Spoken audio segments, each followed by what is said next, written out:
Hello friends, welcome to target for IQ. आज हम discuss करेंगे chapter 8 of CrPC.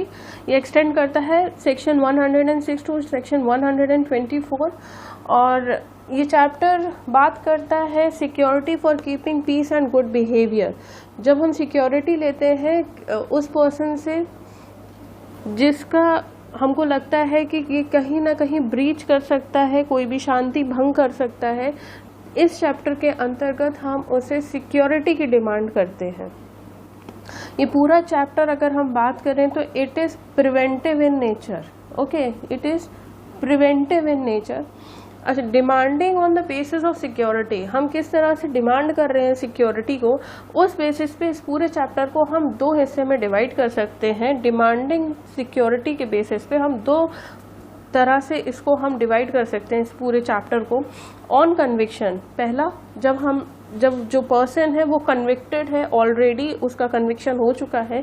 Second, on information, कि हमें कोई इंफॉर्मेशन मिली है कि वो फलाना बंदा कुछ पब्लिक ट्रंक्विलिटी को या पब्लिक पीस को डिस्टर्ब कर सकता है। ओके, तो ऑन कन्विक्शन की अगर हम बात करते हैं तो सेक्शन 106 ये सेक्शन रेड विथ होता है, section 119 to 124। For keeping peace के लिए हम डिमांड करते हैं सिक्योरिटी की। जब हम बात करते हैं ऑन इंफॉर्मेशन की तो ये जाता है सेक्शन 107 से, सेकेंडली जाता है section 108 to 110 for keeping good behaviour and for keeping peace. अब एक डिफरेंस आ जाता है कि 106 में भी हम बात कर रहे हैं फॉर कीपिंग पीस की, 107 में भी हम बात कर रहे हैं कीपिंग पीस की। तो what is the difference between 106 and 107? तो जैसे कि हमने आपको बताया कि 106 आपकी बात करता है कन्विक्शन के बारे में, जो पास्ट कंडक्ट रहा है एक्यूज्ड का। एक्यूज्ड क्यों कह रहे हैं? क्योंकि उसका कन्विक्शन हो चुका है।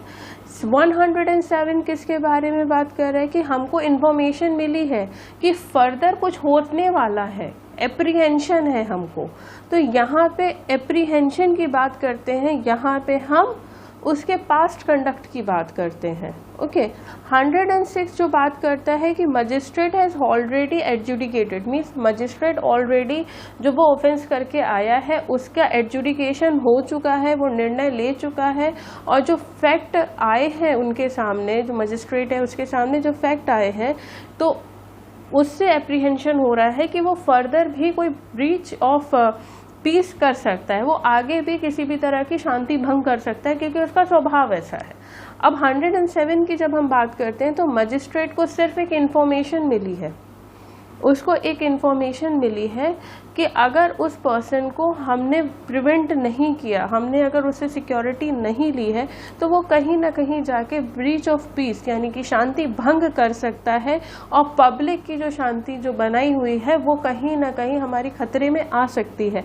तो 107 बात करता है आने वाले खतरे की और 106 बात करता है जो ऑफेंस हो चुका है और उसमें जो पर्सन कन्विक्टेड है वो फिर से कुछ ना करते, उसके पास्ट कंडक्ट को लेके फ्यूचर के लिए।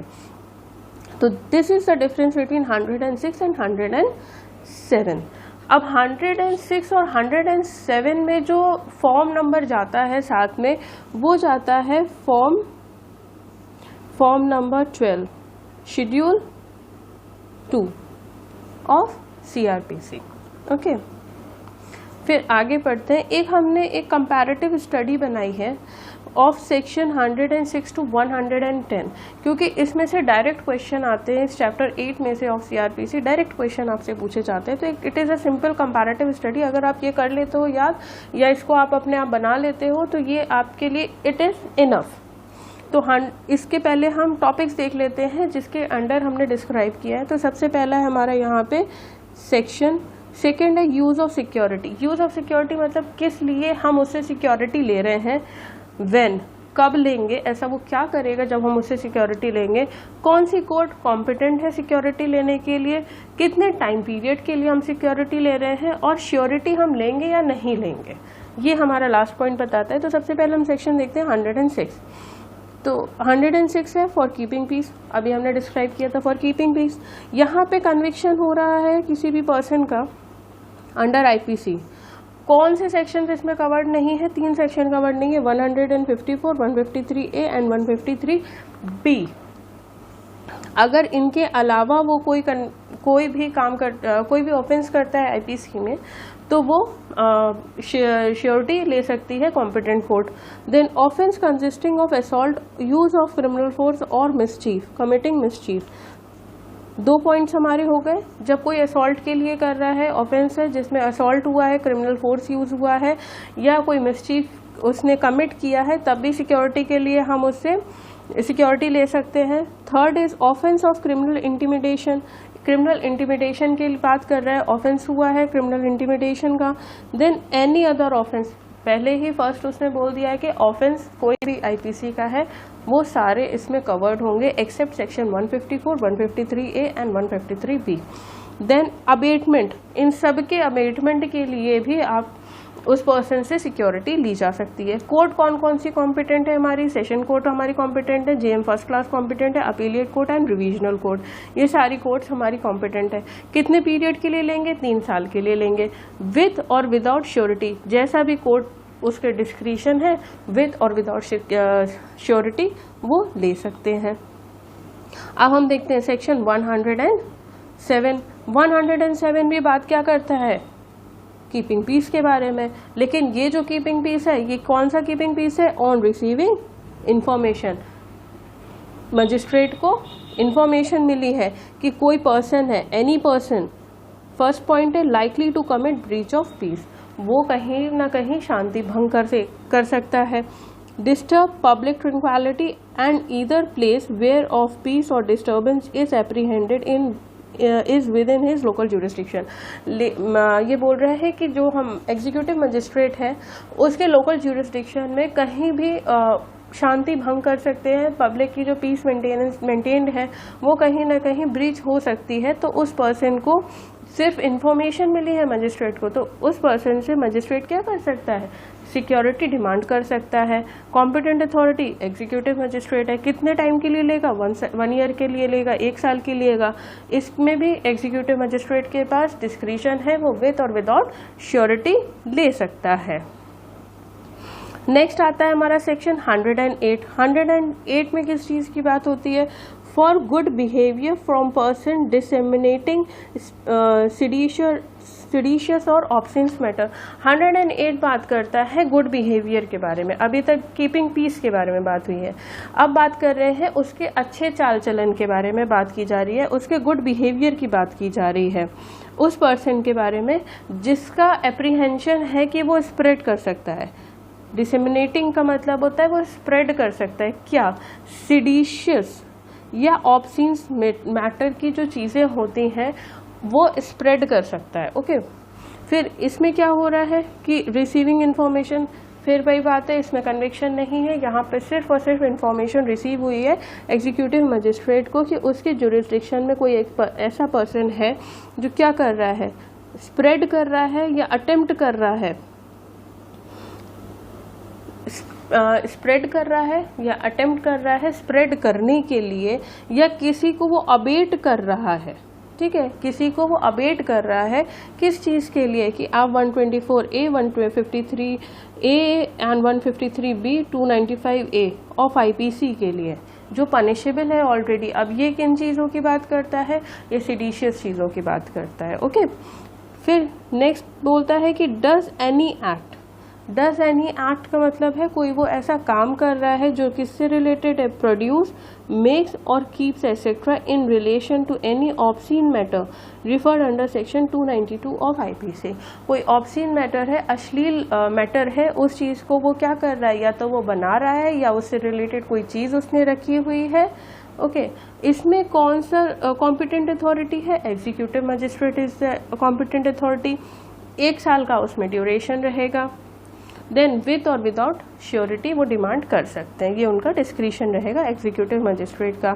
अब आता है section 109 for good behaviour from suspected person. अब यहाँ पे क्या है, इंफॉर्मेशन है, जो पर्सन है वो केवल एक सस्पेक्ट है कि हो भी सकता है, वो कर भी सकता है, नहीं भी कर सकता है। तो यहाँ पे हम किससे डिमांड कर रहे हैं, सस्पेक्टेड पर्सन से डिमांड कर रहे हैं। तो on receiving information that there is within his jurisdiction a person टेकिंग precautions to conceal his presence and there is reason to believe that he is doing so to commit cognizable offense। मतलब क्या है, जो suspected person है, कोई person है वो अपने आप को कंसील कर रहा है, वो अपनी प्रेजेंस क्या कर रहा है, छुपा रहा है, और वो छुपा के क्या करना चाह रहा है, कोई कॉग्निजेबल ऑफेंस कमिट करना चाह रहा है। तो यहाँ पे एग्जीक्यूटिव मजिस्ट्रेट क्या है, कॉम्पिटेंट अथॉरिटी है, 1 साल के लिए वो सिक्योरिटी डिमांड कर सकती है विद और विदाउट श्योरिटी। नेक्स्ट आता है section 110 for keeping good behaviour from habitual offender. Habitual offender का मतलब होता है जिसके पास जो already, I am sorry just a moment, जो बात कर रहा है हैबिचुअल ऑफेंडर का। हैबिचुअल ऑफेंडर क्या होता है, जिसकी आदत होती है वो बार बार वो क्राइम कमिट करने की। तो हैबिचुअल ऑफेंडर की यहाँ पे बात कर दी गई है। तो यहाँ पे receiving information that there is a person within his jurisdiction, और कौन से A to G तक के क्लॉज उसमें दिए गए 110 सेक्शन में, जिसमें बात करी जाती है कि कोई पर्सन है वो रॉबरी करने की कोशिश कर रहा है, अबेट और एब्डक्शन, किडनैपिंग, इस तरह का वो हैबिचुअली ऑफेंडर है, वो लगातार ऐसे काम कर रहा है, स्टोलन प्रॉपर्टी रख रहा है, जब उसको पता है कि वो that is a stolen property, उसकी हैबिट है ये करने की। तो यहाँ पे एग्जीक्यूटिव मजिस्ट्रेट 3 साल के लिए उससे डिमांड कर सकता है सिक्योरिटी, विद श्योरिटी लेगा। ये पहला सेक्शन है जहाँ पे इट इज कंपल्शन, वो विद सिक्योरिटी उससे डिमांड करेगा सिक्योरिटी। नाउ अब आते हैं सेक्शंस हमारे, provisions applicable to only demand of security by executive magistrate. अब यहाँ पे बात कर रहा है प्रोसीजर किस तरह से आपसे provision applicable to only demand of security by executive magistrate. Executive magistrate किस तरह से सिक्योरिटी डिमांड करेगा, ये बात करता है 111 टू 118 तक की। तो सबसे पहले हम 111 देखते हैं। इसको हमने सिंपल सा एक चार्ट बना दिया है। सबसे पहले 111 में वो क्या करेगा, एक ऑर्डर बनाएगा। ठीक, ऑर्डर किस चीज़ के लिए बनाएगा, जो हमने सेक्शंस ऊपर पढ़े थे 107, 108, 109 एंड 110 तक के लिए वो एक ऑर्डर बनाएगा। ऑर्डर बनाएगा और उसमें लिखेगा to require any person to show cause under that section, such person shall be required to execute a bond. यहाँ पे वो क्या बता रहा है, ये बोल रहा है कि उस ऑर्डर में लिखा ये जाएगा कि जो पर्सन है जिसने 107 टू 110 में कुछ भी उससे एप्रीहेंडेड है कि वो कोई पीस या ब्रीच ऑफ पीस कर सकता है या पब्लिक ट्रैंक्विलिटी को कहीं ना कहीं हानि पहुंचा सकता है, तो वहाँ पे वो उससे क्या करेगा, एग्जीक्यूट कराएगा बॉन्ड। फिर 112 टू 115 क्या बात करता है, appearance of ordered person in court.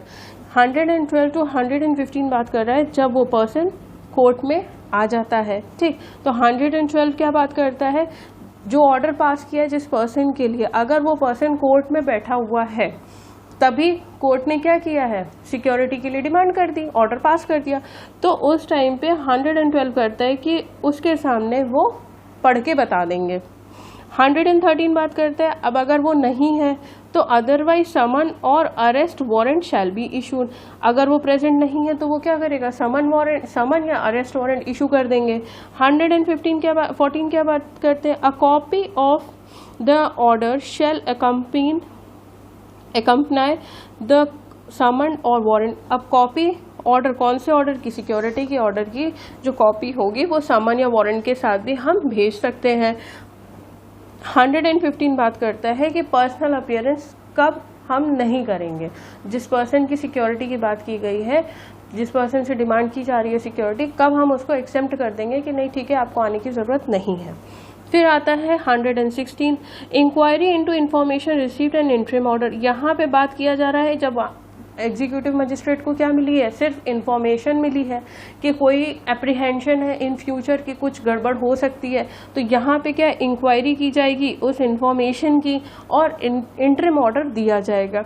अब यहाँ पे क्या हो सकता है, या तो पॉजिटिव होगी इंफॉर्मेशन, हाँ सही है कि हाँ ऐसा पर्सन आपकी जुरिस्डिक्शन में प्रेजेंट है जो पीस और पब्लिक ट्रैंक्विलिटी को हानि पहुंचाना चाहता है, या ऐसा हो सकता है कि वो पर्सन ऐसा नहीं है, आपके पास एक गलत इन्फॉर्मेशन गई है। तो अगर इन्फॉर्मेशन सही है, करेक्ट है, तो 117 के अंतर्गत वो क्या करेगा, फाइनल ऑर्डर पास कर देगा। अगर इन्फॉर्मेशन क्या है, फॉल्स है, तो जिस पर्सन का एप्रीहेंशन था वो उसको क्या करेगा, अंडर सेक्शन 118 डिस्चार्ज कर देगा। फिर आते हैं हमारे section breach of bond and उसके इफेक्ट्स। तो सेक्शन 120 बात करता है द पर्सन। ये यहाँ पे किस पर्सन की बात की जा रही है, जो ये वो पर्सन है जिसने एग्जीक्यूट किया है बॉन्ड, या जिसको बोला गया कि आप एग्जीक्यूट करिए बॉन्ड। किस लिए, to keep peace and for good behaviour. और जो एग्जीक्यूट कराया गया है बॉन्ड उसमें ये रहता है कि आपको कमिट नहीं करना है, किसी भी तरह का ब्रीच ऑफ पीस नहीं करेंगे आप, और अगर not to do any act which may result into breach, मतलब आप उस बॉन्ड का भी ब्रीच नहीं करेंगे प्लस आप पीस का भी ब्रीच नहीं करेंगे। ओके, कोई आप ऐसा एक्ट नहीं करेंगे जिससे ब्रीच हो जाए peace. Now second next is 121। यहाँ पे बात की जा रही है एग्जीक्यूटिव मजिस्ट्रेट की पावर की। एग्जीक्यूटिव मजिस्ट्रेट के पास पावर होती है कि जो श्योरिटीज डिमांड की गई हैं वो उसे एक्सेप्ट भी कर सकता है, रिजेक्ट भी कर सकता है, लेकिन वो जो एक्सेप्शन हो या रिजेक्शन हो, मतलब वो अगर वो उसको एक्सेप्ट ले रहा है या उसे मना कर रहा है, वो आर्बिट्रली नहीं होना चाहिए, मीन्स पक्षपात नहीं होना चाहिए, प्लस अनरीजनेबल नहीं होना चाहिए। There must be some solid reason, उसके पीछे एक सॉलिड रीजन होना चाहिए कि आप उसे एक्सेप्ट क्यों कर रहे हैं या आप उसे रिजेक्ट क्यों कर रहे हैं। तो उस चीज़ के लिए मजिस्ट्रेट एक इंक्वायरी करवाएगा, रिकॉर्ड करेंगे उसके सारे एविडेंसेस जो भी इंक्वायरी में आएंगे, और एक स्पीकिंग ऑर्डर वो पास करेगा कि, और ये भी बताएगा कि जो भी एक्सेप्शन है या रिजेक्शन है ऑफ सिक्योरिटी वो कंपाइल्ड है with natural justice, like natural justice के प्रिंसिपल्स को के अंदर ही रह के मैंने एग्जीक्यूटिव मजिस्ट्रेट ने एक्सेप्ट किया है या रिजेक्ट किया है। बहुत ही लीडिंग केस है मधु लेमे वर्सेस एसडीएम का जो केस है, it is very important case for this chapter 8 of CRPC। Now next section is section 122। 122 बात करता है कि अगर कोई पर्सन है वो फेल कर जाता है सिक्योरिटी देने से, मतलब उसको बोला था कि आप सिक्योरिटी दो और वो सिक्योरिटी नहीं दे पा रहा है या वो नहीं दे रहा है, तो उसको सीधे क्या करेंगे, हम डिटेन कर देंगे, उसको हम जेल में भेज देंगे। सिमिलरली मतलब ऐसा ही और कब होता है जब जेल भेज दिया जाता है, ऐसा तब होता है कि जो भी बॉन्ड उस पर्सन ने एग्जीक्यूट किया है उसकी कंडीशंस का वो क्या कर रहा है, वो ब्रीच कर दे रहा है, तो उसको सीधे क्या किया जाएगा, अरेस्ट किया जाएगा और डिटेन करके सीधे जेल भेज दिया जाएगा। Now section 123। सेक्शन 123 बात करता है डीएम और सीजीएम के बारे में। ठीक, यहाँ पे डीएम और सीजीएम के पास एक डिस्क्रिशनरी पावर होती है। ये क्या कर सकते हैं कि ये किसी भी पर्सन को जो क्या है, जो जेल में है और उसने सिक्योरिटी नहीं दी है, वो फेल कर गया सिक्योरिटी देने से, तो वो क्या कर सकते हैं, विद और विदाउट कंडीशन उस पर्सन को छोड़ सकते हैं। उसके ऊपर या तो कंडीशन लगाएंगे या कंडीशन नहीं लगाएंगे। ऐसा कब होगा, ऐसा तब होगा जब डीएम और सीजीएम को उनके ओपिनियन होगी, वो ऐसा सोच रहे हैं कि नहीं अब ये जो पर्सन है या तो उसकी एज बहुत हो गई है या उसके सोचने का तरीका बदल गया है या बहुत अच्छा हो गया है वो पर्सन जेल में रह के, वो किसी भी तरह का कोई खतरा नहीं बचा है कम्युनिटी के लिए, वो समाज के लिए किसी भी तरह का कोई हैजार्ड नहीं है, मीन्स कि कोई खतरा नहीं है, तो वो क्या करेंगे, उसको पर्सन को छोड़ देंगे। ना सेक्शन 124 डील करता है आपका प्रोसीजर के बारे में, deals with the procedure when the surety is discharge, means जो हमारा सिक्योरिटी डिमांड किया गया था, हमने प्रीवियस सेक्शंस में देखा था कि वहाँ पे श्योरिटी ले भी जा रही है और श्योरिटी नहीं भी ली जा रही है। तो जो श्योरिटी है, श्योरिटी कब अपने आप को डिस्चार्ज करा सकती है, या जो मजिस्ट्रेट है वो कब बोल देगा कि नहीं ये श्योरिटी अब हम नहीं मानेंगे। तो यहाँ पे क्या है कि मजिस्ट्रेट क्या कर सकता है, या तो रिजेक्ट कर सकता है श्योरिटी को, या डिस्चार्ज, या जो श्योरिटी है वो खुद अपने आप को बोल देता है कि नहीं मुझे अब श्योरिटी नहीं बनना है, उसने एप्लीकेशन दे दी। तो क्या करेगा magistrate will cancel the bond. Magistrate क्या करेगा, कैंसिल कर देगा, और ये शैल है, डिस्क्रिशन नहीं है उसका, वो कैंसिल करेगा ही करेगा मजिस्ट्रेट। एंड वो क्या करेगा, उस पर्सन को बोलेगा कि आप एक नई सिक्योरिटी ला के दीजिए, आप एक फ्रेश सिक्योरिटी आप हमको ला के दीजिए। Then this is all for today. मिलते हैं नेक्स्ट लेक्चर में, which is very important. Maintenance का लेक्चर है सेक्शन 125। एंड पढ़ते रहिए and be safe and protected. Thank you.